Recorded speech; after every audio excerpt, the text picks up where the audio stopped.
If you work in quality control at a candy factory, you know strict safety regulations come with the job. It's why you partner with Grainger.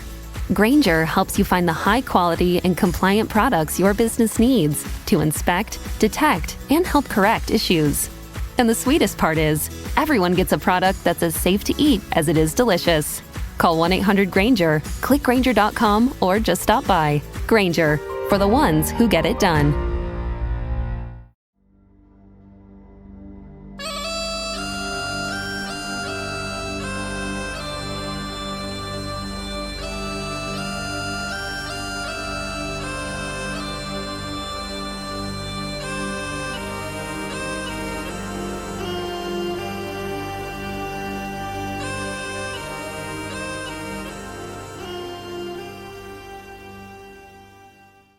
Hello everyone, I'm back at last.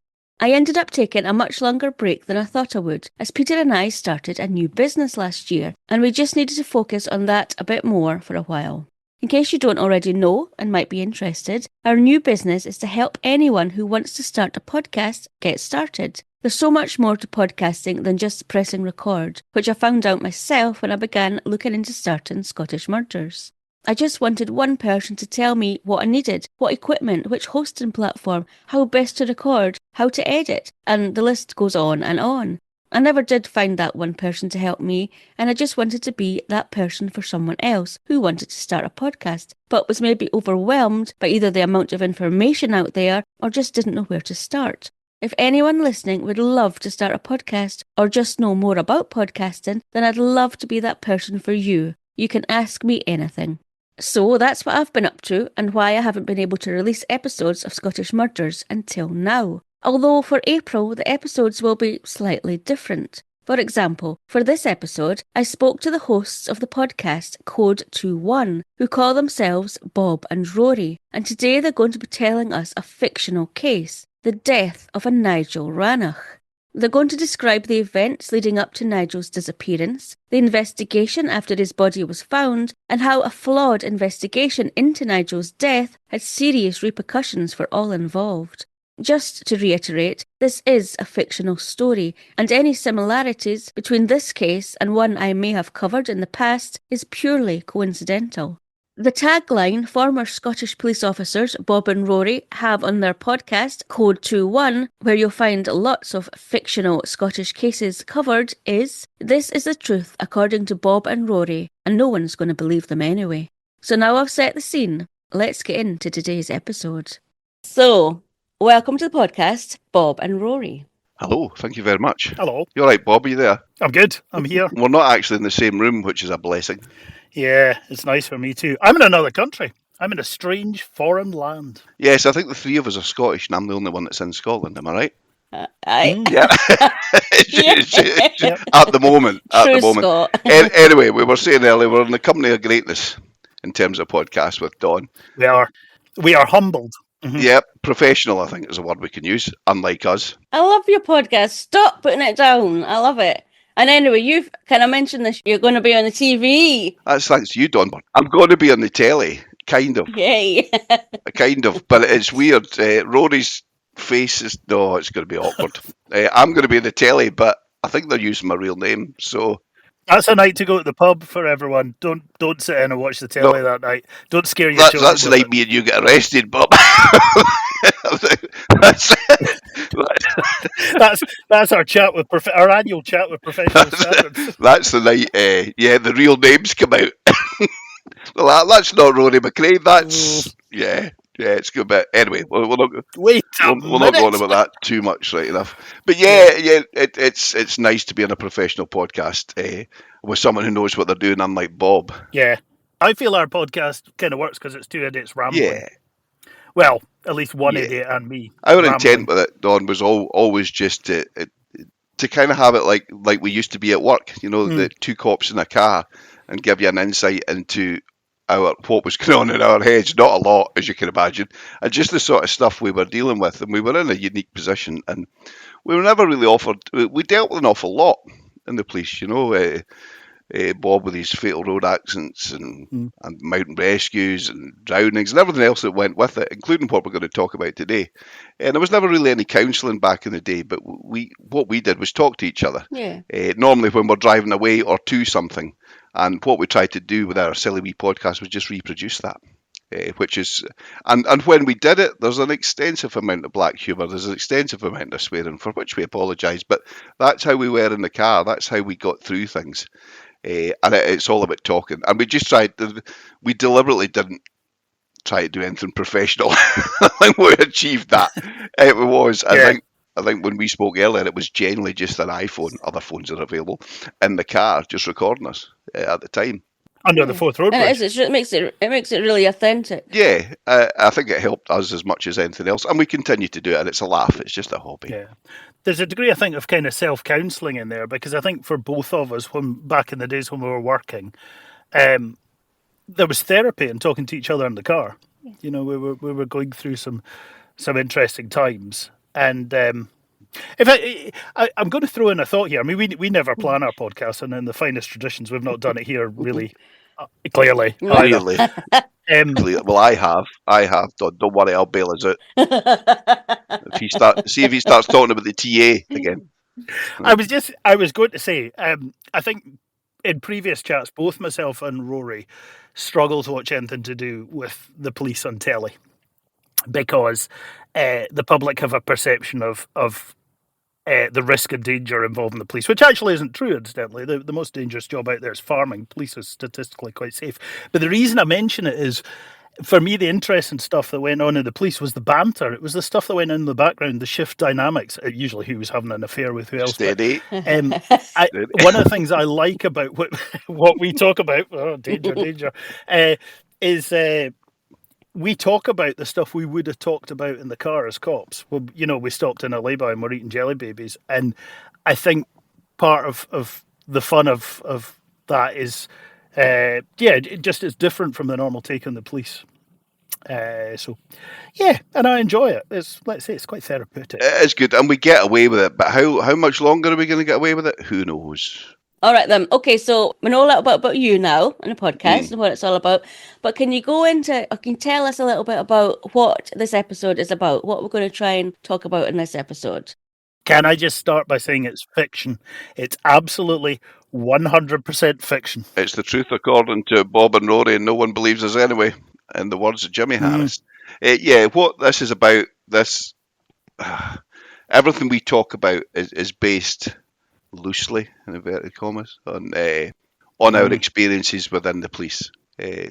Some are closer to reality than others. We will not use real names, I don't think. Locations and stuff like that, it's going to be difficult, but we'll speak about it. It's going to be the case of Nigel Rannoch, who went missing in... And Piglet. It's a story that we call Where's Piglet? So... yeah, and that it's Piglet it's not Christopher Robin. It's Nigel that's lost Piglet, and I made a vow to Nigel, though he wasn't able to hear me at the time, that I would reunite him with Piglet, and it's a promise that I've not fulfilled to this day, and it's a case that kind of sits with me and Bob, and one that we've certainly talked about a lot over the years since it happened and coming out the police. Is that right, Bob?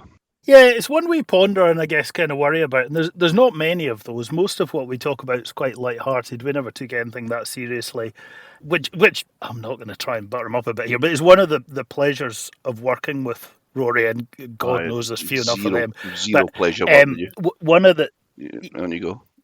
was that it was quite fun. Yeah. I mean, I mainly followed him around out of a sense of morbid curiosity, but this is one that has stuck with us, and we've talked about it a lot over the years, and it's unusual in the sense most of what we talk about is lighthearted and fun. This one actually is quite serious, and I guess we would kind of like your listeners to maybe cast their thoughts. They could maybe email you what they think. Where is Piglet? And we would be interested to know. What's interesting, me and Bob get along well with each other. We have done for years. We don't disagree about very much. Our train of thought's normally the same with each other, and that's good. We bounce off each other. And we disagreed about this one for various reasons, and to this day we have differing opinions on it. I always start this case by saying I believe that Nigel Rannoch took his own life. Bob wouldn't start that story that way, would you, Bob? I don't disagree. I just don't know. But if you're right with that, and I'm not saying you're wrong, he might have, but I don't think he's alone. Yes, and the retelling of this story for me is about how it was not, the inquiry into it was not completed correctly, and that became personal for me because Rory's name was in the bottom of that report, and that's something you have to acknowledge and deal with as a cop, especially if you have questions about it. Whereas Bob, I think, was more of the opinion that it could have been a more sinister outcome, or how Nigel met his end was more sinister. And the truth of the matter is we don't know, but you've got two police officers, both of whom are at the scene, both of whom were involved in it, and both have differing opinions. So you can see how difficult it is, not just for the police, but for any court or anything else, that people will have different opinions on it. But what is beyond question is that this case wasn't inquired into properly, and I stand by that today. Agreed, Bob? Yeah. I think as well, it's worth saying we're sitting here with between us over 40 years service, albeit Rory didn't do very much in that time, Busier as far than as you. I could see, but 40 years service. Yeah. And also, there are very, very few mysteries in the police. I think the public look at it and you watch police documentaries and dramas and you see in a Scandi noir type style, this emotionally damaged cop going in and solving some horrific mystery. It's almost never, ever true. Even with murders where the police go on TV and ask for assistance and all that, they probably know who it is. They're just, wanting to dot every I and cross every T before it goes to court and have the evidence to back up what they already know. Quite often with murders, the police know who it is before it's even happened. Yeah. But this one, I think, is genuinely unusual because we don't know. No. It is a real mystery to us. I was going to say the majority of murders I dealt with, but that's not true. The reality of the police is when you're in uniform as a constable, you don't deal with that many murders. You may be first responding to a few. Certainly when I was down in nearer Glasgow, in an urban environment, you were dealing with one punch fights, so you were dealing with gang on gang type murders, but an actual murder, the ones that make the media was relatively rare. And as I say, was this a murder? I don't know. But my take, I have a kind of chip on my shoulder about suicidal death, which I'm calling this, and that is, if you are unfortunate enough to lose your life in a road accident, someone was responsible for that. The police spend an awful lot of money proving another person caused that death. And likewise, if someone through a homicide was to take your life, well, that's an extortion amount of money and a huge team. The circus absolutely comes to town with that one, and rightly so. But if it's a sporting accident, if it's a drowning, if it's a suicide, it was just me. And okay, Bob, and I don't think people realise that as much. It's just me on my wage, maybe the odd bit of overtime, and that's it. And you're dealing with someone's remains, you're dealing with the scene, and the minute you call it as a suicide, then it's kind of over to you. It was my beat, so I was reporting it. As I did with this, the paperwork was there for it. You do this, you report it as a suicide, and that's it. Now, I'm talking about the recovery of the remains back to the mortuary. There's no grim-faced little mortician with a white jacket on in a dark morgue that helps you out. It's you, and if you're lucky, a colleague like Bob. And it's just the three of you, the two cops, or maybe just one cop and the body. And, that involves removing the clothing, removing everything, from the point of getting the body viewed and identified right through into actually genuinely putting a tag on a toe and closing the fridge door. And the point of telling all that is that I firmly believe that behind most, if not all, suicides, there's a portion of blame. And that was never looked into. If someone takes their own life because of someone else's actions or words, we just tend to sweep that to one side and say, well, he took his own life or she took her own life. we don't then say, well, why? You know, if someone had talked them into it, and I know there was recently a prosecution where on the media where these websites that are talking young kids into taking their own lives, and that's great, that's a start. But you know, if you're talking someone into putting a knife into their hand or a noose around their neck, what's the difference between holding that knife? You know, that's extreme. You know, and putting it into someone. You know, so I think I had too much time in my hands around suicidal death up on Beat 28 where I used to work, and these thoughts come into your head, and that's a lot of this story for me. You know, was Nigel's death fully investigated? You know. For me, I don't disagree with anything Rory said there, but I also I want to chip in because I feel that there's something within the airline industry called planned continuity bias, which is where when a pilot sort of makes, let's say, the decision to land and conditions start to deteriorate, let's say it starts to get foggy or windy, they continue with the original decision to land. And there's ways the aviation industry kind of gets around that. I don't think there's any equivalent of that in the police. Once someone has made the call that something is a suicide, it's really, really hard to go back from that. And I think the police suffer from planned continuity bias with everything. You know, once they've decided they have a suspect, they'll stick with that suspect. They're not kind of open to new ideas, I think. I mean, that's my taking it from investigations I've seen, but I've only kind of sat on the fringes of and only really been directly involved in a few murder investigations because my career is quite similar to Rory's from that point of view. Yeah, just to close that one, Bob, they don't know how to say the word sorry. They don't know how to say, yeah, I'm talking about the police here, they don't know how to say the word sorry to families or whatever and say, we got this wrong. We got it wrong, hands up. And all they do is say, oh, it wasn't me, it was this DCI from years ago. Well, he's long retired. There's no responsibility. There's no, that's, anyway. Why do you think they can't say sorry? What do you think is behind that? What's the reasoning? I think it's ingrained in police culture. You see it, I mean, going right back to things like Hillsborough and all that sort of stuff. The police have a culture that they hate to admit failure at a kind of corporate or organisational level. They'll quite happily pin the blame on a cop. You know, uniformed cops or CID cops or whatever, people at the bottom, yeah, they'll absolutely pile the blame on that and say, we're a great organisation, look what we've done, we've disciplined or sacked this person. But the police as an organisation hate to admit they're wrong because if they do that, they're blaming a supervisor. And if they blame a supervisor, they're blaming the decision to promote them. Right. So supervisors in the police, I feel, culturally get away with a lot. Do you remember when we joined, Bob, that they used to say that we were both in and around the Glasgow area as new recruits to the police, and there was gangs, there was significant families, crime families, and significant organised crime, and the traditional Glasgow gangs. And I remember being told that, yeah, they may have a gang, but we've got the biggest gang of all, and we will always win. And there was 8,000 of us then. There may be 20, 30 in this family gang or whatever it is, or organised crime, but there's 8,000 of us. And we must always win. Yeah, we're the biggest gang, and we don't give up. Correct. So if one of us fails, the other one will always get them. Yeah, and you back each other up. But you're saying it's like a brotherhood, a sisterhood, and it's a gang. So why do they then turn on each other sometimes? Like, I know we're going to get into that, Rory, but why do they do that if it's supposed to be, a family? To protect the gang. It's the same as a gang. If one gang member decides to go and speak to a rival, then they're ostracised, aren't they? It's the same. If you speak out against the police, then you're as well no longer being in the police. I think so.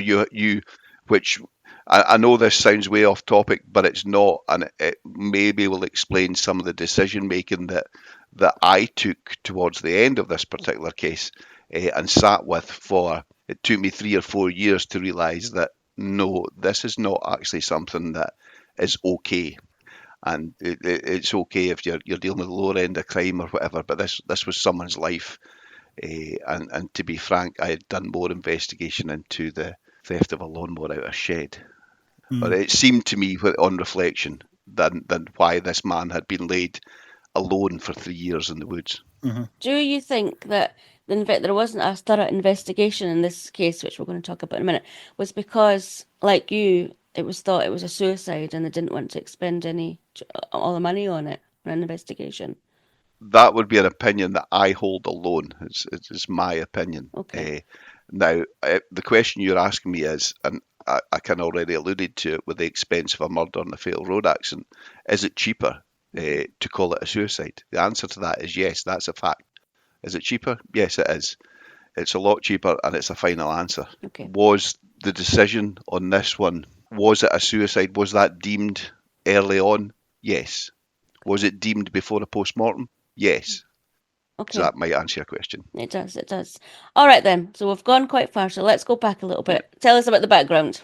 Okay, so did 8 years down in Glasgow, same as Bob, and then after 8 years, in certain parts of Scotland, areas through tourism get very busy. The West Highlands is one of them, various others, and they ask for help from city cops who can go up and do a secondment. So in the year 1999 or 2000, the summer of, I did such a secondment to the Highlands of Scotland. Liked it so much I didn't go back, and was lucky enough to be given a beat, 79 square miles, the size of Greater Manchester, of which I was the only resident uniformed response within. My nearest assistance was probably 28 miles away, that being Bob, in a larger town, and I occupied a police house, 3-bedroom police house, with a police office attached to it and a cell attached to that. In the winter, I would have a 4x4, and in the summer, eventually, I got a slightly faster car to deal with the road accidents. Predominantly, my work involved community policing. I'm a big fan of traditional Scottish community policing. Several villages of which I was responsible, one of which is the locus of this. And you would be the local police community officer in schools, hotels, etc. It goes all the way back to ye olde times, where there's 3 people of importance in the village: the policeman, the minister, and the doctor. And you were there providing a service. What I loved about it was a service. You weren't prosecuting people, you were serving the public. And your beat was your beat. You took responsibility for it and everything that happened within it. That doesn't mean to say I was completely alone. People like Bob, who are road traffic, would come and assist me with road traffic accidents, of which there were many. My work was, as I say, many road traffic accidents, a lot of recreational deaths, that being drowning on large lochs, mountain rescues which turned the wrong way, an awful lot of motorbike deaths because of where it was in Scotland, and bizarrely a phenomenal amount of suicidal deaths. Much more than would a normal uniformed police officer would have to deal with, just because of where it was in terms of Scotland. There's various reasons for that. A lot of, I couldn't really work it out, but a lot of people deemed the Highlands of Scotland as a place to be. You know, it's a place of outstanding beauty, you know, in terms of that. I had even people come from the other side of the world who traced their roots back to the Highlands of Scotland in order to take their own life. So it's a sort of place people could get away and just be away, be their own, contemplate what's going on in their heads. And sometimes, too often, unfortunately, that was the wrong type of thought that ended their lives. So this particular incident, when I was dealing with this one, I was also running a similar one about 3 miles up the road in terms of a suicidal death. So that gives you an idea of what's going on, which had happened the previous week, and I hadn't finished the paperwork of it. So that's it. It's a very rural beat in the Scottish. Just picture the Scottish Highlands there. If people of a certain age remember Hamish Macbeth, it's not far from the truth. That was what I pictured in my head when you were like, I've got this, I've got the cell, one cell, and the police station. I was like, yeah, that's... Yeah, it was brilliant. I loved it. I wish that it still existed. It doesn't anymore. It was the best part of my working life. And I did that for about 8, 9, 10 years, something like that. You always wanted to be a police officer as well, didn't you? I did, yes. So it's quite like that if Hamish Macbeth was an angry gorilla with Tourette's. It was all going so well. It was, and then he kicks in. But yeah, it was. I tried to make it sound ideal, and it was. But it's not until you're out the police that you reflect and went, well, wait a minute. That level of death isn't normal. Isn't normal, and that became my job, my stacking shelves, whatever it happens to be. But you know, and you always try to find your limit, and I never could, you know. So anyway, that was kind of the area I was dealing with, and this particular case was another one. It didn't throw me, particularly when the call came in. It was just another suicide on beat 28. What did throw me was the word skeleton. I'd never seen a skeleton before, and I haven't properly since, thankfully, and don't really want to again. But that was so from the offset, from the treble 9 call, it was unique. It was a Friday. It was a March. I'm not going to, just to give you the time of year it was, I'm not going to tell you what year it was. And I got a treble 9 call, which went via Glasgow and ultimately towards to my own office. And it was from 2 forestry workers who stated that they were in the Highlands of Scotland and they were clearing a fire break using chainsaws. That's basically just to stop wildfires jumping from one part of the forest to another. They were behind a particular hotel in the Highlands, which was formed part of my beat. It was a hotel that was in the middle of a very famous walk from the south to the north. It was a stop-off point for such a thing, and a hotel I was in frequently. And they were less than a quarter of a mile behind this hotel on a B-class road heading to a country estate, a Victorian country, a bit like Skyfall, that type of thing. They were there, and they said that during this process they'd come across a tent. And within that tent was the remains of a human, skeletal remains of a human. And I'm like, yeah, of course there is. Beat 28. Of course there is. Wasn't surprised. I'm like, yep, let's go. So, yep, put the lights on and go, grab the yellow jacket and go, and got up there and met them. They were sat in the back of their pickup truck having their lunch, chainsaws off, and they pointed out to me. Now, they pointed out, I'm going to show you a photo, Don, of the area, not necessarily the scene, but I know this is a podcast, but it's just to kind of get you an idea. Can you see that? Yes. That photo's taken from the road. You can see it. I'm not very good at describing, but you can see how dense that woodland is, and the distance from the road there, and it was thick. And they pointed it to me. Can I just chip in here, Rory, and point out this is fiction, and that photo you've just shown is clearly a representation. These are photos I took of a forest. Of what a forest would look like. It's a representation, yeah. It's what a Caledonian Scottish forest looks like. Yeah. Oh, you're an idiot. Yeah, it was as similar in my head that I could picture. I went out yesterday. It's not far from here with my camera. Would you gaze, piece? Anyway, you can see how dense a typical Scottish woodland would be. Very dense. Right? So they pointed out, and I'm like, I can't see hee-haw. I'm not sworn yet, by the way. I'm doing really well. Right? And I'm like, I can't see anything. What are you talking about? And they're like, just there. And I'm like, oh, right, okay, stay there. I said, what way did you go in? So they showed me, and I walked in. And as I got to the tree line, just within the tree line, 6 to 10 feet within, was a tent. And that would have been facing north, I think, north-south, yeah. And the front, it was a 2-man green Van Gogh tent. And it was still erected, protected totally by the canopy of trees above it. It was very weathered, very soiled, lots of pine leaves, needles all over it. The front had burst open. It had been zipped, but it burst open, and there was clearly a skeleton, half in, half out of the tent. It was still clothed. The bottom half of the skeleton was still within a sleeping bag, and the upper half was out. There was fragments of cloth. It was very, very worn. There was moss all over the place, but it was very clearly a human skeleton. And what struck me straight away was that most, if not all, of the bones seemed to be there, which was odd to me because I thought, well, wildlife or whatever would have taken something. So as I'm doing this, I'm videoing. It was the days before police body cams or anything like that, and I was using an old Sony handheld camcorder.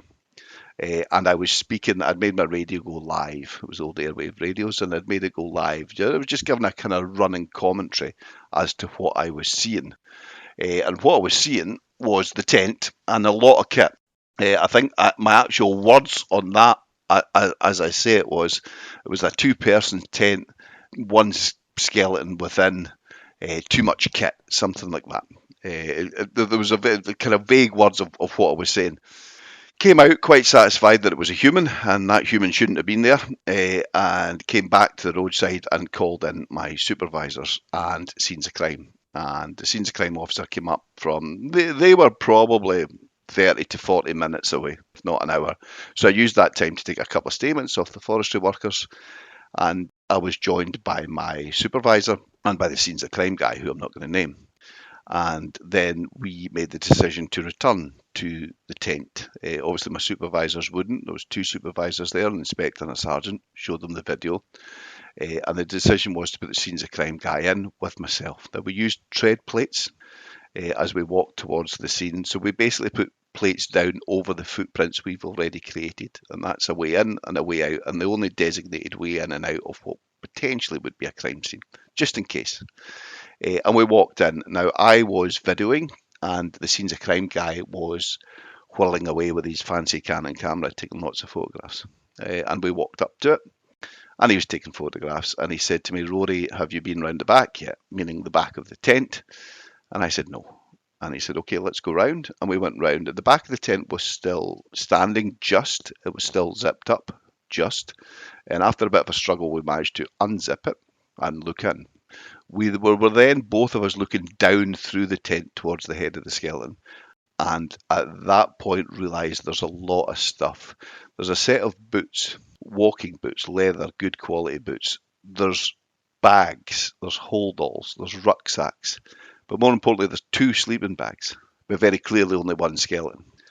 And I'm aware of this, and I'm like, okay, this isn't right. So that's the first kind of red flag. I'm like, it was mainly, wasn't, Bob fixates on the shoes quite a lot. What I actually saw when I walked in, looked down, was 1 set of boots and a black shoe partially under the skeleton. And then as we opened it, to my right, bottom right hand side, was a knife. And it was a large kitchen knife that you would use to not slice bread, but it was a large, significant knife. Out the movies, you know what it looks like. No, it's not a camping knife. It's not something you're carrying to go camping. Why would you carry that to go camping? Was my initial thought. Was, this isn't a Swiss Army knife. This is a big knife. And the scenes of crime guy seen it, photographed it, said the word knife. I said concur. He said, "I'm going to call it." I said, "Agreed," and we walked out. That was basically the words that was exchanged between us. Basically, we're both seeing the same thing. Neither of us are happy. We'll call this, when we say we'll call it, we're calling it suspicious, and we walk backwards on our tread plates and go back to the roadside. I didn't revisit the tent after that. Quite rightly, we put police tape up and cordoned it off. We got the mobile police unit to come up from a nearby station, and we requested the presence of the CID, Criminal Investigation Department. Now, they, at that particular time, were busy with some lunatic who was putting needles in loaves of bread in our beat. So senior officers were dealing with that, and I was allocated a uniformed sergeant from a nearby town who had previous CID experience, and 2 TDCs. TDCs are trainee detective constables. When you join the police and you're out with your probation, you can make a decision about which department you might like to join. If you've got half a brain, you'll join something like the community police department. If you've got no brain and you just want to issue tickets to people, you'll join the road traffic department. Right, Bob? Road warriors, heroes. Jesus. But there's worse than the road traffic department. That is the CID. They love to wear a leather jacket, a pair of jeans, and chew gum and kid on there on the telly and make themselves feel important. The rank is the same as mine, constable or sergeant or whatever it is, but because they wear leather jackets, it makes themselves feel important. Anyway, you can do a secondment, you see, to these departments and see if you like it. So that's what a trainee detective constable is. They do a 6-month secondment or a year secondment, and they can do that, and that's who I got. And there were 2 young officers, a male and a female, and I'm not saying they were incompetent. They were not. They weren't fully trained detectives, is my point. And like me, I'm assuming they had never seen a skeleton before. And they came up and they had a poke about it. And eventually, a senior officer came up later that evening, towards about 6 o'clock at night. I had first got this call about 1 o'clock in the afternoon. And then a crime scene manager was appointed from one of the bigger towns in Scotland. He eventually made his way there. And everything was basically left alone for the night. It was secured. The scene was secured. And the reason it was secured was we needed a bones doctor, a professional, to come up and recover the remains properly. And we got somebody from Glasgow University to do that the next day. And she had a team with her. And they systematically recovered every part of the human remains and dug down into the soil and took soil samples, etc. Everything you would hope they would do. And that was it. And during that time, I crewed the mobile police office, which would be normal for me. So I would collate statements, make tea, coffee, make sure everything's okay, make sure just the practicalities of running, keeping the logbook, making sure everything is as it should be in terms of that. But even at that stage, and I'm saying day one, the word suicide was getting bandied about. I wasn't sure why, and then I later found out that they had identified this particular individual, and he had been a person who had been missing for 3 years. Nigel Rannoch was 31 years of age when he went missing from the Edinburgh area of Scotland. He was from a good family, well-to-do family, I would suggest. He was a professional man, university educated, worked in another part of Scotland. His job had become too much for him in terms of stress, and he had been off on sick leave in terms of that. He had been diagnosed with depression.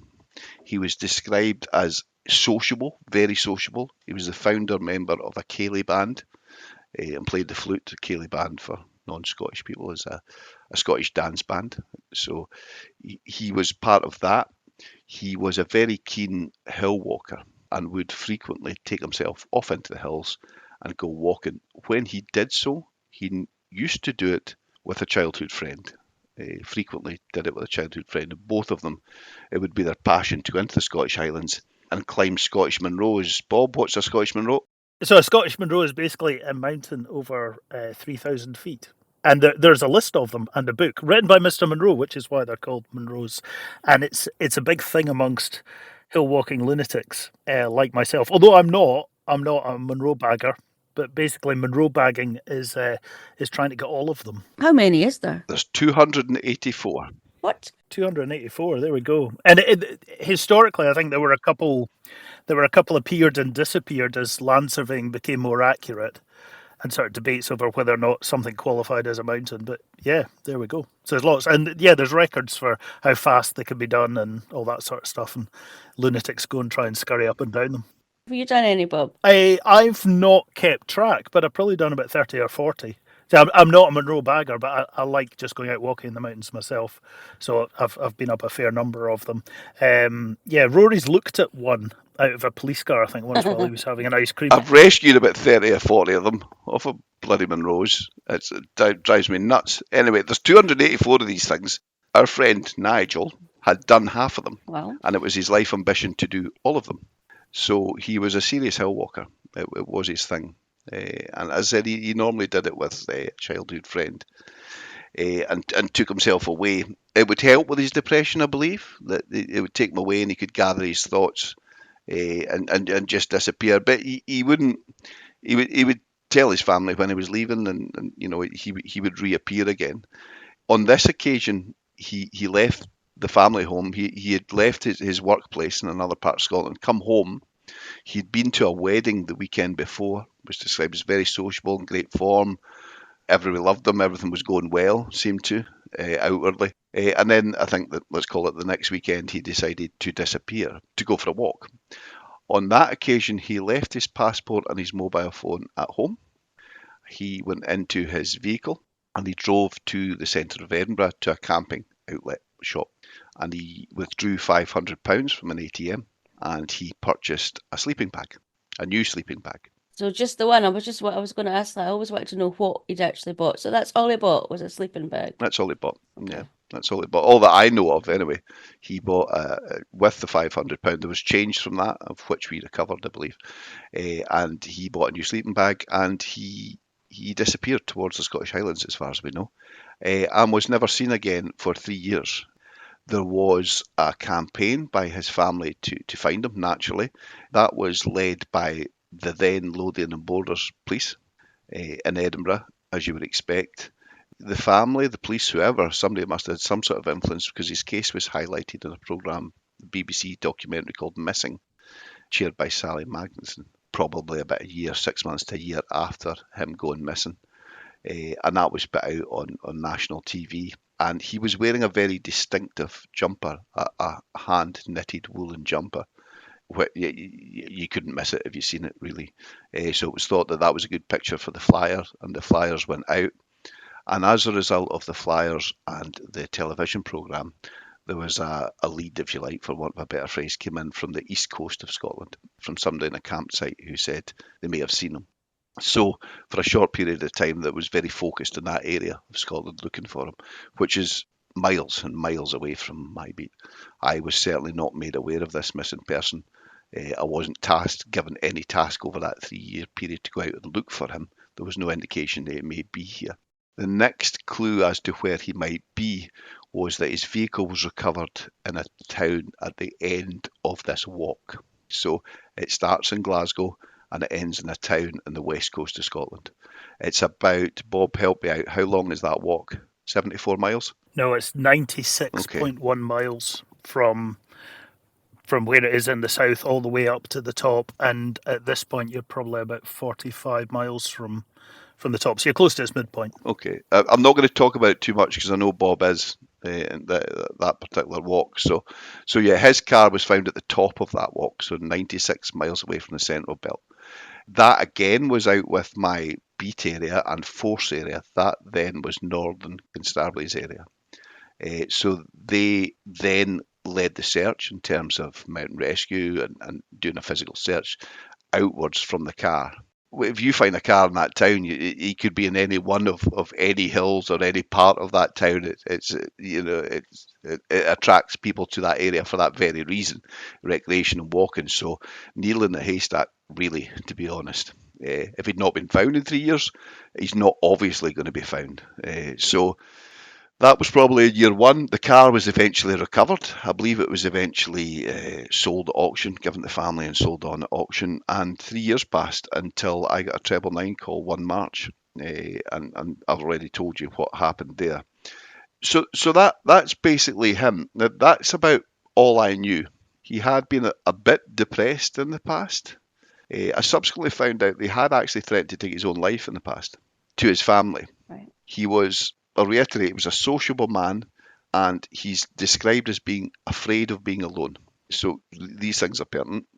So we kind of moved on, and the machine kicks in, and we do what we have to do.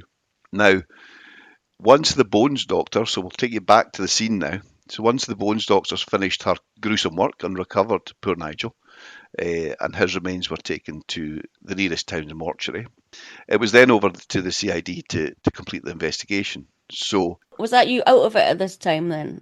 No, I'm still crewing the mobile office. I would always be there. It's my beat. It's an incident in my beat. I would never not be there. I'm helping with the productions, etc. Now, productions is just basically can be anything at all, from the shoes he's wearing to the tent itself. And they should be systematically recovered, because at this death, this incident came out as a suspicious death. That's the first words that came out on the call. It was my call sign: can you attend a suspicious death? Now, it will remain a suspicious death until you can prove otherwise. So to that end, everything should be systematically recovered from the scene, because you don't know what's important at that stage. So obviously I'm not involved in that. The CID do it. There was a lot of stuff we had to clear. There was chainsaws getting used to cut trees down to get in and about this, so we could make sure that we seen, photographed and recovered everything. And that seemed, from the outside, as I'm sitting in my little camper van police office thing, thinking, yep, this is going well. Then the word suicide starts getting bandied about quite a lot.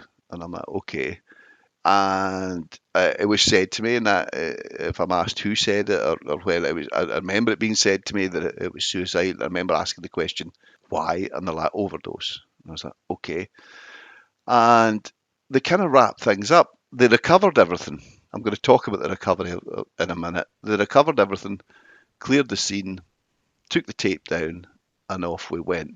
So the recovery of productions, there's a correct way to do it, and I've already told you. It's very systematical. There's a very large ledger book that you write the productions in. It's before digital and stuff. So you're writing everything down. That's a pair of shoes. If it's a pair of socks, you write it down. You write this person's name as you know it, and the incident, and you sign it, and you give it a unique reference number. You should do that for every single item. And you can imagine that could take up a whole book. in a scene like this, even worse in the house, can you imagine? It's a very laborious job. It's the sort of job is given to a TDC, a trainee detective constable. Get on with it. You do the productions, and everything's bagged and tagged just like it is in the movies. It's given a label, a wee self-seal bag, and it goes in there, and you write it, and away you go. That's the correct way to do it. There's an incorrect way of doing it, and I can describe that to you as well. That would be just to gather everything together, throw it all in black carrier bags, chuck it in the back of a police van and drive it to the nearest police office. That would be wrong. You might record a few pertinent items that would help. Some medication, a wallet. If there was any money, of course you're going to lodge that. The knife, you're going to lodge that. But you're not going to spend maybe a full day up there lodging everything. And in this case, which method was used then? They did the CID method. Right. And the CID method would be throw everything in a black bag and take it to the nearest police office. With the words, "It's a suicide, Rory, crack on, it's yours." So when you say that they started mentioning suicide and it was an overdose, so what made them think that? Was there empty tablet boxes? Or? It's very difficult to say it, and the reason I'm saying it like this is to give you a kind of insight into what I was privy to. So the questions you're asking are the questions I'm asking. Okay, good. Right. Okay. So there, this is just exactly as it happened, and it was like, right, off you go. Sure beat, son. Crack on. I was about to call myself my real name there. Crack on, Rory. And it's a suicide. Write it as such. I'm like, right. Now, that's okay. But I, as you just asked, I don't need to prove to myself that it's a suicide. I need to prove not only to myself, but to a court of law. I need to prove to the court that this is a suicidal, non-suspicious death. And only then, once the Procurator Fiscal is happy, can the body be released to the family for burial. Oh, I didn't know that was the process. I thought it was just your decision. No, absolutely not. We work for the Procurator Fiscal. Someone once said, if you think of us as journalists and the PF as the editor, and you're reporting the story to him and he decides, so basically that's what you do. You collate enough evidence to say, I think it's a suicide and this is why. And do you agree, Mr. Fiscal? He says yes, and the body gets released for burial. That's the goal. That's my goal at that point. But I'm in trouble because all I know is that I've got a man missing for 3 years. Okay, he may have been sad or depressed in the past. Yes, there's some medication with it. I don't really know what that medication is at this stage. I'm going to have to find out. So that report has to be in kind of for the next lawful day. So I'm under time pressure now at this point. Bit of a panic. I could see it coming. It wasn't a shock to me. I could see it. I could see the from the point of the doctor being there checking the bones. I could see it de-escalating. Okay, we've identified him. They identified him, by the way, through his driving license and the jumper he was wearing. He was identified very quickly. So that was fine. And his family were informed, and that was good. And yeah, okay, but then it was a case of, right, we're away, you're on your own, which, like I said to you earlier, you're on your own. And you're like, well, where am I going with this? And I returned to my own office and was able to speak to an officer who I'm going to call Jackie. She was a Flo, so that's a family liaison officer. And she worked for Lothian and Borders Police. And when Nigel went missing, she was allocated the family as a family liaison officer, as a go-between with the police and keep them informed of what was happening. Now, she is one of the stars of this story, and as far as I'm concerned, in that she'd been working with the family for 3 years, so she was able over the phone to give me a very detailed antecedents of Nigel, of who he was, what he was, everything I've told you about his Ceilidh band, his sociable, his depression, his work. She was able to give me that, a good paragraph on that, and then the history of him going missing.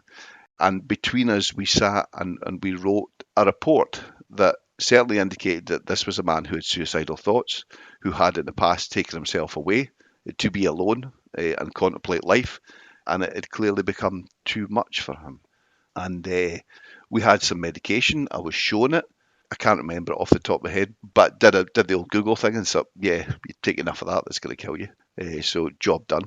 There was no suicide note. However, there was a filofax. I don't know if you're old enough to remember what a filofax was. Yes, I remember. Yeah. Long before phones and stuff. And there was an allegation that there may have been a note within that However, it was too soiled and contaminated to even be read. So basically, I had a man with depression, gone missing, overdosed on medication. That was it. That's kind of it, and that was accepted. And I put, as a reporting officer, that is the report that went to the court, and based on that, his death was deemed as a suicide, and I kind of packed up my bags and went back to dealing with a hanging that I was dealing with just up the road, So you can understand. The only reason I'm saying that is to give you an indication of it's a job, and you're like, right, okay, I've maybe got this to do with this family and this to do with that family, and okay, get it done and away. At that stage, my priority was to get the case in. Was I thinking about what I seen when I walked towards the tent? Not really. That didn't come till later. I was just too busy for one person, I would suggest. That had I not been alone in terms of reporting or feel the burden to do it alone, then maybe it would have, someone could have pulled you back. Well, wait a minute, have you watched the video? Yeah. No, never watched it again. I don't even know what it is to this day. I just cracked on and did what I always did and completed the report. It was what I was good at. It was what I was recognised for it. It wasn't new to me. It was the norm, and that was it. But the postmortem wasn't done yet. How are you able to make a decision on, or send your paperwork to the Procurator Fiscal and him able to make a decision without having seen the postmortem results? Don, you are right, and my retelling of this story jumps about a bit. Within a week to 10 days, the postmortem was due to take place, and I was tasked by a senior officer from the CID with going to that postmortem, which was to take place in Glasgow, which is about 100 miles away from my beat. My sergeant at the time said, no, I need Rory to police his beat. Can someone, such as a TDC, not go down and do this? Because, let's be honest, there's not going to be too much involved in it. And there was an email exchange between my sergeant and that senior officer in the CID, a fictional email, of course, of which I would have been fictionally CC'd into. And that basically said, it quoted the sergeant's name from the senior officer and said, listen, this is a relatively uncomplicated, straightforward, non-suspicious death. Just send Rory down there and treat it as such. Okay. This is pre-postmortem, non-suspicious death.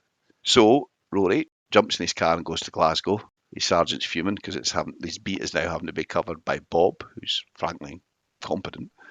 And then gets to Glasgow, and I'm met by the pathologist. And I hope you never have to be in such a god-awful place, but it's a little bit like the telly. There's screens. It was before there was screens. I believe there's TV screens now. There's just windows that look into this absolute horror show. And it's a busy place, is Glasgow mortuary, and it's not somewhere you want to hang about. So my particular case was happening amongst other cases that were happening. And the pathologist had a box of bones, and he said, is this it? And I'm like, yeah. And he said, well, he's dead. I'm like, well, yeah, I hope so. But that was kind of it. There was no indication there was any, if you think of damage to bones from knife marks or anything like that. That's what I was thinking, yes. Yeah. And then me and Nigel went back up the road, and that was it. So you took Nigel back with you? Yeah, the thing about human remains, when myself and Bob were in the police, I always remember it, is that you are responsible for them as the police. They are not the families, so you don't really kind of let them out of line of sight. You officially hand them over to an undertaker or whatever, but you should be pretty much there or thereabouts until such time as it's deemed non-suspicious. Just like any form of evidence, it can be contaminated, it can be interfered with. So you have to have a timeline, and that has to be. And Nigel was my responsibility. May I just interject and say, when Rory says he's coming back with the remains, he's not in the passenger seat next to him going through the drive-through at KFC. They normally go in something called the police shell, so it's basically an undertaker's vehicle, and you would follow it or something like that. He's not having a conversation and choosing what to put on the radio on the way up the road, because I kind of feel he gave that impression. No, I wasn't far away from Nigel, but we weren't in the same vehicle. So The report's in, and I got a phone call one evening, pre-post-mortem, from Jackie, our Flo, our family liaison officer. And Jackie tells me about the sighting on the East Coast. She reminds me of the sighting from the missing programme on the East Coast from a campsite owner. I'm like, yeah, I know what you mean. And she said, I've got a question for you, Rory. Was he wearing gaiters? And I'm like, not to my knowledge. Bob, help us out. What's gaiters? So, for those of you who are hill walkers, if you're walking through wet grass, because the bottom of your trousers get wet, it soaks down through your socks and then your feet get wet, which is not good. So gaiters basically are kind of waterproof covers. They go over the top of your hill walking boots, and they usually come up to just below kind of knee length. And they're great because they stop your trousers getting wet, which stops your socks getting wet. But better in Scotland, they stop ticks climbing down, biting your ankles and getting Lyme's disease, which is awful. Yes. Thank you for that, Bob.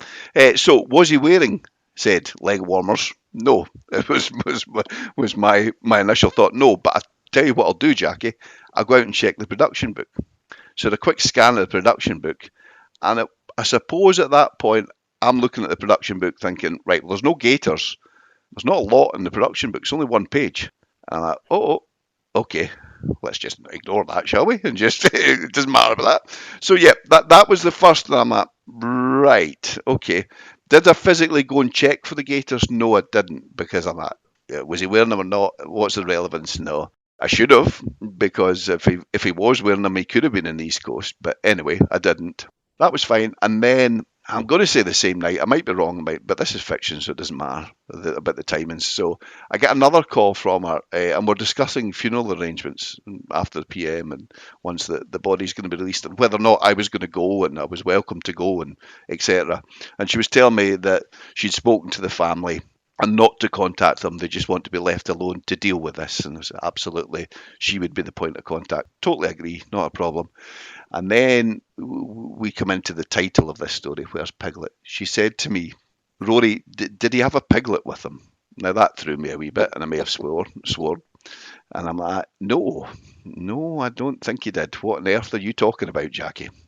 And she said, listen, he slept with this toy piglet from Winnie the Pooh. Now, we all know Piglet from Winnie the Pooh. Mm-hmm. Now, as a child, he had been given a small, cuddly, pink piglet. And he slept with this, even as a grown-ass man. Now, I've said before, and Bob's concurred, we're both fathers, and we have daughters and sons, and they have cuddly toys, and they are precious. You know, my 10-year-old still has her little rabbit she calls a baby, and you know, and it's precious. It goes everywhere. It's, you know, where she is, where she sleeps, rabbit sleeps. And I got this, right? I appreciate this as a man in his 30s. However, if he slept with this thing, and Jackie assured me that he did, she says, if you've got Nigel, you've got Piglet. And I said, well, I've never seen a piglet, and I've scanned the book, and I haven't seen it in the productions. She says, listen, do me a favour, can you go and double check, because really, Mum wants to bury him with it. And I said, hey, of course, you know, we will bend over backwards here. We will do whatever we can. We'll recover this thing. It might not be in the best condition, but we'll get it for you. We'll get it dry cleaned, and we'll get it sent to the family. I'll bring it myself if I have to. I'm on my way. Mm-hmm. Now, during this conversation with the Flo, there was a question. I may have said, what, a grown-ass man sleeping with a teddy bear, you know, and she had given an indication that he may question his sexuality in terms of homosexuality. And there is an element of relevance to the story. There was an indication. I remember it being a subject. I remember it being a discussion. I remember it being, if he was of that way inclined in terms of homosexuality, of it being concealed, because it's not something his traditional father in particular would be more comfortable with, who was the older generation. And that was it. There was no judgment. It was just, it formed part of the piglet story. And I'm like, okay. And I normally wouldn't repeat it, but as things move towards the end of this story, it may or may not be relevant. So that was done, and I am now on the hunt for Piglet. And I've been on the hunt for him since. And that is the end of part 1. But there is so much more still to cover in this story. Here's a teaser of what's still to come. And I said, this is the story. I want you to go and look for this piglet. It's not going to be a nice job. There's a sleeping bag that somebody's died in and been laid in for 3 years. So we're going to get the suits on, the gloves on, and just like a telly. straight away, you've got to be joking. You've told me this is someone who's walking this long distance route. Well, they didn't do it with all this stuff, and there's literally like 8, 9, 10 bags of big black bags full of stuff, and I'm saying things like, "Look, this is wrong. Why have you got 2 sleeping bags here when you're saying you've only got one person?"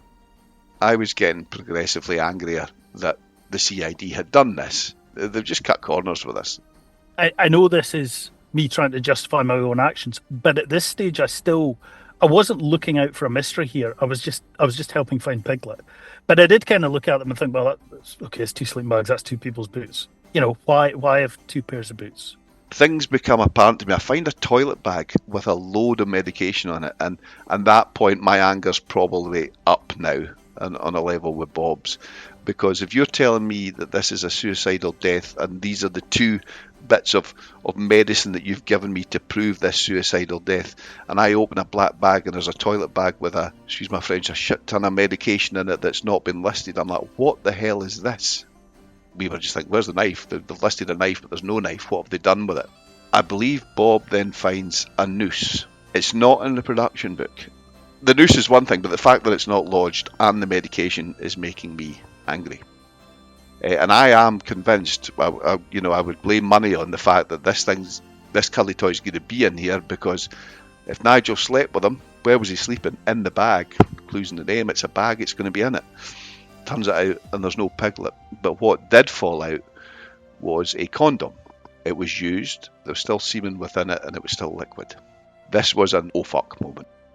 If the narrative was that this car is at the north end of the way and he's walked south, and you're saying to me, Rory, well, hang on, this guy's very distinctive. He's been in the TV documentary.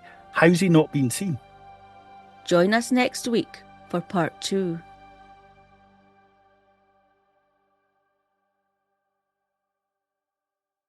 Scottish Murders is a production of Clurin Ton.